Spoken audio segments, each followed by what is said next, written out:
Hail my friends. Please check to make sure that you are still subscribed to this channel. People do get unsubscribed every day. And consider please joining my channel membership.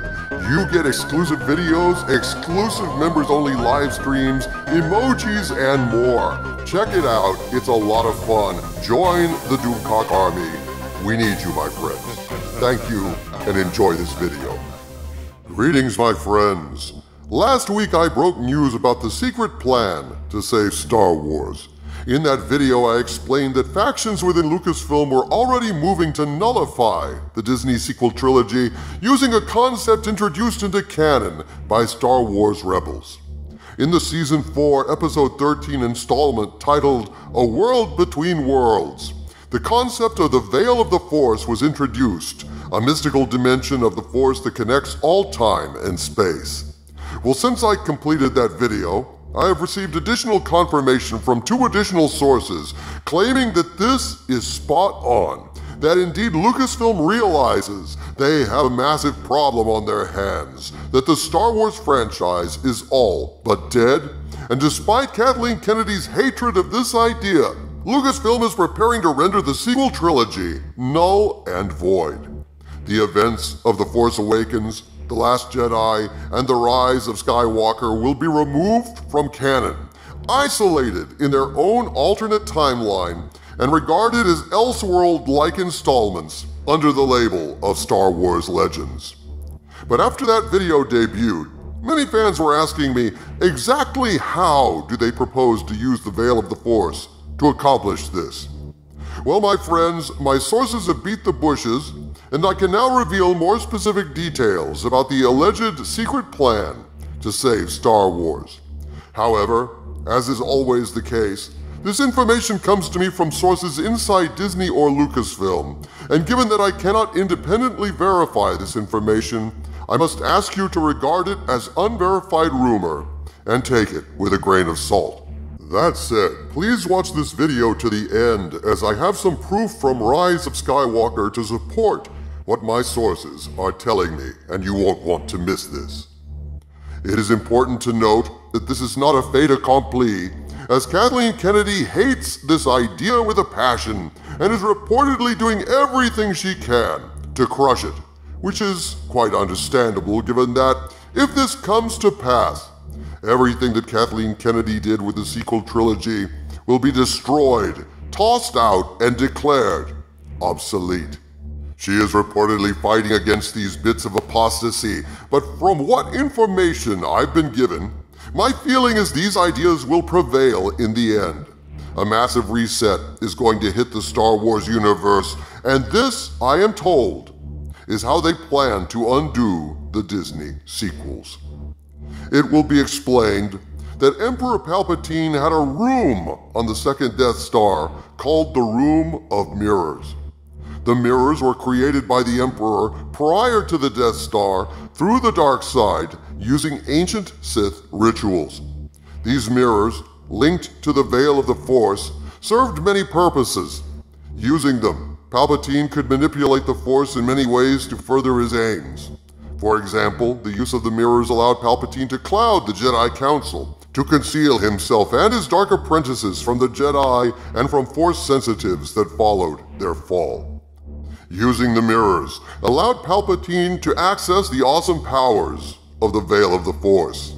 They were indispensable tools that allowed him to rise to the pinnacle of ultimate power. It is this conceit that explains how Palpatine survived Darth Vader throwing him down the shaft in the throne room of the Death Star. In desperation as he fell, Palpatine opened a portal to the Veil of the Force and entered it. This explains why Palpatine is in such a damaged state in The Rise of Skywalker, as transporting himself into the Veil without the aid of the mirrors drained him and damaged him severely. Now, fortunately for the erstwhile Emperor, Palpatine had another room of mirrors installed on Exegol. Palpatine was able to leave the Veil of the Force using the mirrors on Exegol to transport himself there, to begin scheming the rise of the new Empire and his return to glory, albeit in his grievously damaged state. Which begs the question, How will this backstory be used to erase the sequel trilogy and undo the nefarious schemes of Kathleen Kennedy? The solution is diabolically simple, my friends. Remember that the Veil of the Force is a mystical dimension wherein all times collide. So all someone has to do to erase all of this timeline and consign it to its own alternate timeline forever is to go into the Veil and wait for Palpatine to enter. Palpatine goes into the Veil and never gets back to Exegol. He is prevented from using the mirrors to return. He dies as he was intended to, and Bob's your uncle. All our problems are solved. That's right, my friends. The solution is essentially Disney hitting Harvey Cthulhu's button and destroying the Kennedyverse. Palpatine does not survive the Death Star after all. He is either prevented from opening the portal from inside the Veil, or he is prevented from returning to Exegol once he enters the Veil, helpless, drained, and dying, and voila! No Disney sequel trilogy. Han doesn't walk stupidly into a lightsaber. Leia doesn't fly like Mary Poppins through space. Luke has nothing to run away from and consumes no green milk. And I am informed there will be no amazing Wonder Ray, as she was born after the Emperor's death. This last bit about Rey is something that remains unclear to me, given that Palpatine is supposedly her grandfather, and so whoever gave birth to Rey is presumably still out there after his death. But the source providing this information reportedly indicated that this is the plan, to retcon the sequel trilogy out of our misery and restore freedom to George Lucas's galaxy. Now, is there any proof of any of this? The proof may well be hidden within The Rise of Skywalker itself, although I'm not convinced Jar Jar Abrams understood the significance of this scene even as he filmed it. It is unclear if what I'm about to mention was planted in Rise of Skywalker in preparation of destroying the sequel trilogy, or if it is being retconned to facilitate rebooting the Star Wars universe. But regardless, I think this scene amply demonstrates the plausibility of this rumor. So in The Rise of Skywalker, when Rey goes into the ruins of the Death Star seeking the Sith holocron and, more importantly, some semblance of coherence in the plot, she discovers a secret room just off the throne room where Luke famously declared himself a Jedi like his father before him. Rey goes into the hidden room, and as you can see here, it is covered with broken mirrors. Shortly after Rey retrieves the Sith holocron, she catches a glimpse of movement in one of the intact mirrors. She turns and confronts an alternate version of herself, a dark Rey with a Swiss Army lightsaber. This evil twin actually emerges from the mirror and engages Rey in battle. Well, my friends, this is your glimpse into the Veil of the Force. Literally anything is possible here as branching alternate realities converge and diverge in that mystical dimension. What is glimpsed in those mirrors is an alternate version of Rey, and lurking within the Veil are alternate versions of Palpatine, alternate versions of Luke, alternate versions of Han. Somewhere in that vast multiverse may even lie a version of the Disney sequels that didn't suck, that didn't outrage and alienate a huge section of the Star Wars fandom. But for now, the best we can hope for is using the Veil of the Force to obliterate the Disney sequels, banishing them to their own little funhouse mirror in the vast Hall of Mirrors multiverse, to be forgotten as the substandard garbage they are. Many have said in response to my video that this is too little, too late. I certainly respect that view. After all, we did miss out on the one chance we had to see Han, Luke, and Leia reunited on screen together for one final adventure in that galaxy far, far away. Nothing can ever repair that. Nothing can ever make that right with fans who were cheated of this one chance to see the band put back together. Similarly, we can never unsee the hideous spectacle of Luke turning into a twisted monster as he attempts to murder his own nephew. Can never unsee Luke sucking on a space manatee.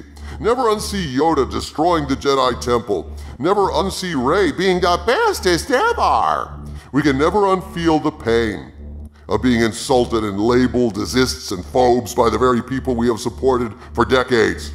All these things are absolutely true, and as a supervillain, I support your rage.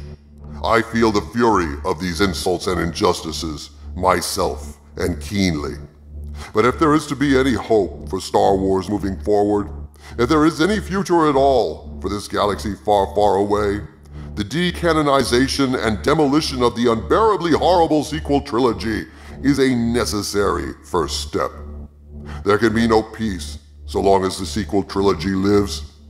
If this rumor is true, if they do find a way to declare the sequel trilogy null and void, then this is nothing less than a major concession to fans, an admission that Lucasfilm made a terrible mistake, and a stunning rebuke to Kathleen Kennedy, to her agenda, and her betrayal of George Lucas. If they delete the sequel trilogy from canon, it is nothing less than an act of surrender by Lucasfilm and Disney.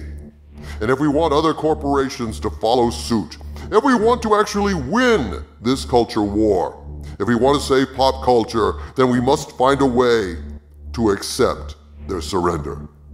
Without respect, we reject. That is our mantra. The real question here is, with respect, if we cannot forgive, can we at least accept?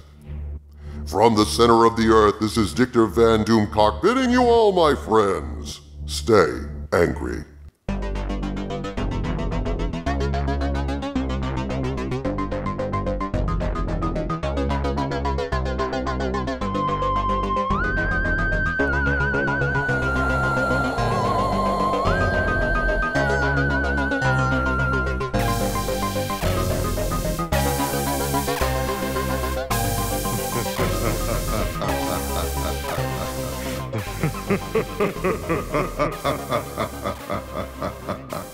Ha ha ha ha ha ha.